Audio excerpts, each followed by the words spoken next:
नमस्कार साथियों, आप सभी का स्वागत है आपके अपने YouTube चैनल पढ़ाई की पोथी में। साथियों, उम्मीद करती हूँ कि आप सभी स्वस्थ होंगे, मस्त होंगे, बेहतर होंगे और निरंतर अपनी तैयारी के माध्यम से सफलता का मार्ग प्रशस्त कर रहे होंगे। तो चलिए, ग्रामीण परिवेश की श्रृंखला में हम पढ़ने वाले हैं आज कुछ महत्वपूर्ण प्रश्न वन लाइनर के माध्यम से। तो कम समय में बेहतर कंटेंट के लिए पढ़ाई की पोथी को सब्सक्राइब करना बिल्कुल भी ना भूलें। 2011 जनगणना के अनुसार उत्तर प्रदेश का सर्वाधिक जनसंख्या वाला शहर है। तो 2011 की जनगणना के अनुसार जो उत्तर प्रदेश का सर्वाधिक जनसंख्या वाला शहर है वह है आपका कानपुर। और अगर यहाँ पर जिले यानी कि जनपद की बात की जाए तो वह है आपका इलाहाबाद। नेक्स्ट है आपका, रंगराजन समिति द्वारा ग्रामीण क्षेत्र में कितने रुपए से अधिक खर्च करने वाला ग्रामीण गरीब नहीं है। देखिए, रंगराजन समिति आपकी किससे संबंधित थी? तो गरीबी से संबंधित थी। जो आपके मैं बात करूं, गरीबी आंकड़े हैं, गरीबी का आपका रेखा निर्धारण यानी कि जो गरीबी रेखा निर्धारण है उससे संबंधित आपकी समिति कौन सी थी? तो रंगराजन समिति। इसके द्वारा यह निर्धारित किया गया था कि यदि 32 यानी कि 32 रुपये प्रतिदिन से अधिक कोई व्यक्ति खर्च कर रहा है तो वह गरीब व्यक्ति की श्रेणी में नहीं आएगा। कितने रुपए? तो 32 रुपये। यह प्रश्न आपसे पूछ लिया जाएगा कि रंगराजन समिति के आधार पर कितने रुपए से अधिक खर्च करने वाला व्यक्ति ग्रामीण की या ग्रामीण गरीब की श्रेणी में नहीं आएगा। तो 32 रुपये प्रतिदिन। लेकिन यह तो रंगराजन समिति की रिपोर्ट है, मैं आपसे भी जानना चाहूँगी क्या यह बात सच है? 32 रुपये प्रतिदिन अगर कोई व्यक्ति खर्च कर रहा है या इससे ऊपर खर्च कर रहा है तो गरीबी रेखा के अंतर्गत नहीं आएगा। भाई, बहुत महंगाई बढ़ गई है। अब आप अपना विचार बताइएगा। शहरी में इसे आंकड़े में निर्धारित किया गया कि यदि कोई शहरी व्यक्ति प्रतिदिन 47 यानी कि 47 रुपये खर्च कर रहा है, इसका मतलब कि वह कैसा है? गरीब नहीं है। और अगर मासिक यानी कि महीने में 1407 रुपये खर्च कर रहा है तो भी वह गरीब नहीं है। यानी कि आपको गरीब होने के लिए कितने रुपए खर्च करने पड़ेंगे? तो अगर आप गांव में रहते हैं तो भैया 32 रुपये से कम खर्च करना, शहर में रहते हो तो 47 रुपये से खर्च कम करना। कैसा? प्रतिदिन। और अगर महीने की बात की जाए तो अगर आप किसी भी शहर में रह रहे हैं तो आप 1407 रुपये से अगर अधिक खर्च कर रहे हैं तो आप गरीब की श्रेणी में बिल्कुल भी नहीं आने वाले हैं। और वैसे भी अब सरकार राशन भी वापस ले लेगी। नेक्स्ट क्वेश्चन है आपका, उत्तर प्रदेश के किस शहर में सर्वाधिक उत्पादित पीतल का निर्यात किया जाता है? जो आप एक ऐसे शहर का नाम बताएं कि किस शहर में आपके सबसे ज़्यादा पीतल का निर्यात किया जाता है? तो मुरादाबाद में। और मुरादाबाद आपके पीतल के बर्तनों के लिए भी फेमस है, मूर्तियों के लिए भी फेमस है। नेक्स्ट क्वेश्चन है आपका, उत्तर प्रदेश में कितने जिले हैं? तो उत्तर प्रदेश में हम सभी जानते हैं कि कुल 75 जिले हैं, 18 मंडल हैं। कितने मंडल हैं? 18 मंडल हैं। नेक्स्ट क्वेश्चन है आपका, भारत का कौन सा शहर विश्व का सबसे पुराना शहर माना जाता है? तो भारत का ऐसा कौन सा शहर है जो पूरे विश्व का सबसे पुराना शहर माना जाता है? अगर बात करूं तो उत्पत्ति माना जाता है तो वह है आपका वाराणसी। तो भारत की उत्पत्ति या विश्व का सबसे पुराना शहर माना जाता है वाराणसी। इसे मंदिर एवं घाटों की नगरी के नाम से भी जाना जाता है। नेक्स्ट क्वेश्चन है आपका, विश्वा का 1 बीघा में अनुपात है, यानी कि जो आपका विश्वा है उसका और 1 बीघा का, विश्वा और 1 बीघा का अनुपात क्या होता है? तो विश्वा और 1 बीघा का अनुपात होता है 1:20। क्या होता है? 1:20। नेक्स्ट क्वेश्चन है आपका, 1 एकड़ गज वर्ग है, यानी कि 1 एकड़ वर्ग गज में आपके कितने जो है इकाई आती हैं? तो 1 एकड़ वर्ग गज आपका है 4840 के बराबर।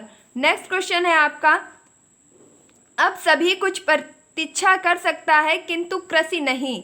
यह आपका एक कथन पूछा गया है कि अब सभी कुछ प्रतीक्षा कर सकता है किंतु कृषि नहीं। तो यह कथन किसके द्वारा कहा गया है?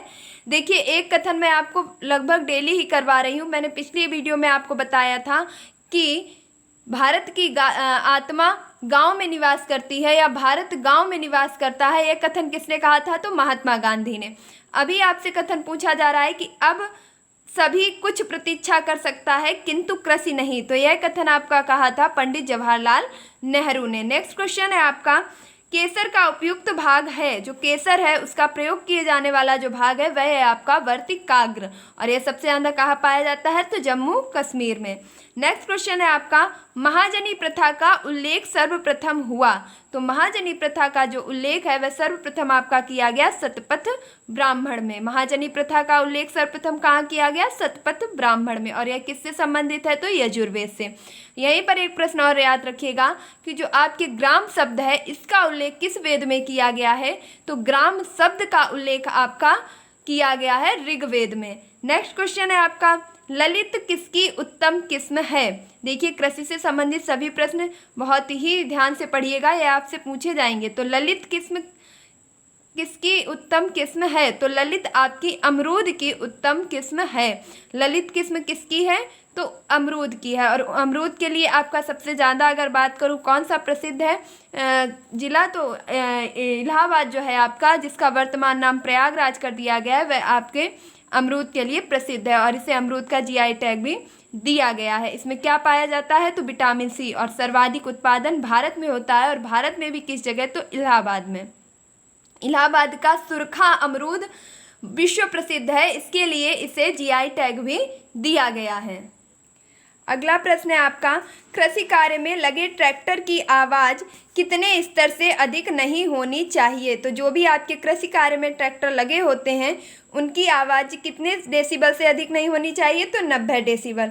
नेक्स्ट क्वेश्चन है आपका, धान में भूसी का प्रतिशत अनुमानता है? तो धान में जो भूसी होती है उसका प्रतिशत होता है 20%। यानी कि आप अगर धान कुटाने लेकर के जाएंगे, देखिए हमारे यहाँ कुटाना ही बोलते हैं, धान कुटाने लेकर के जाएंगे तो आपके क्या होगा कि धान निकलेगी आपकी कितनी? 80% और 20% भूसी निकलेगी। अगला प्रश्न है, चावल के उन्नत बीज के प्रति हेक्टेयर बीजारोपण दर है? यानी कि जो आपका 1 हेक्टेयर है उसमें कितने चावल जो है रोपित किए जाते हैं? तो वह है आपके 15 किलोग्राम। और हेक्टेयर आपका कितना होता है? तो हेक्टेयर आपका होता है 10,000 मीटर स्क्वायर। यानी कि जो 1 हेक्टेयर होता है वह आपका 10,000 वर्ग मीटर के बराबर होता है। और उस 1 हेक्टेयर में आपके जो चावल हैं वे कितने डाले जाते हैं? तो 15 किलोग्राम। और यह चावल कैसी फसल है? तो खरीफ की फसल है, जो कि जुलाई में बोई जाती है और नवंबर में काटी जाती है। नेक्स्ट क्वेश्चन है आपका, पूसा रसराज किसकी किस्म है? तो पूसा रसराज, पूसा शरबत और पूसा मधुरस, ये तीनों ही नाम आपके जो है ये किस्म संबंधित है खरबूजे से। तो खरबूजा की आपकी किस्म कौन सी है? पूसा रसराज, पूसा शरबत, पूसा मधुरस। नेक्स्ट क्वेश्चन है आपका, कूड़े से हरित ऊर्जा निर्माण में अग्रणी राज्य है? तो ऐसा भी राज्य है जिसने कूड़े से ऊर्जा का निर्माण किया है, वह है आपका महाराष्ट्र और पंजाब। नेक्स्ट क्वेश्चन देखिएगा, कितने प्रतिशत ग्रामीण रसोई में गोबर, लकड़ी आदि से खाना बनाया जाता है? यानी कि कितने प्रतिशत ऐसे ग्रामीण रसोई हैं जिनमें गोबर और लकड़ी इत्यादि ईंधनों से खाना पकाया जाता है? तो 85%। अभी भी भारत में 85% लोग गोबर, लकड़ी आदि ईंधनों से खाना पकाते हैं। अगला प्रश्न है, जाबो खेती का तरीका कहाँ प्रचलित है? देखिए, यह आपका एक खेती करने का ही तरीका है जिसका नाम है जाबो खेती। क्या नाम है? जाबो खेती। तो जाबो खेती का जो तरीका प्रचलित है यह नागालैंड में की जाती है। इसका कार्य क्या होता है? तो जल रोकना मछली पालन हेतु। जो आपके जल एक जगह एकत्रित करके, जल को एक जगह भंडारित और संग्रहित करके उसमें मछली पाली जाती है और उसको एक नाम दिया गया है इस खेती को, उसे कहा जाता है जाबो खेती। और यह कहाँ पर की जाती है? तो नागालैंड में। अगला प्रश्न है आपका, किसान चैनल का उद्घाटन प्रधानमंत्री द्वारा कब किया गया?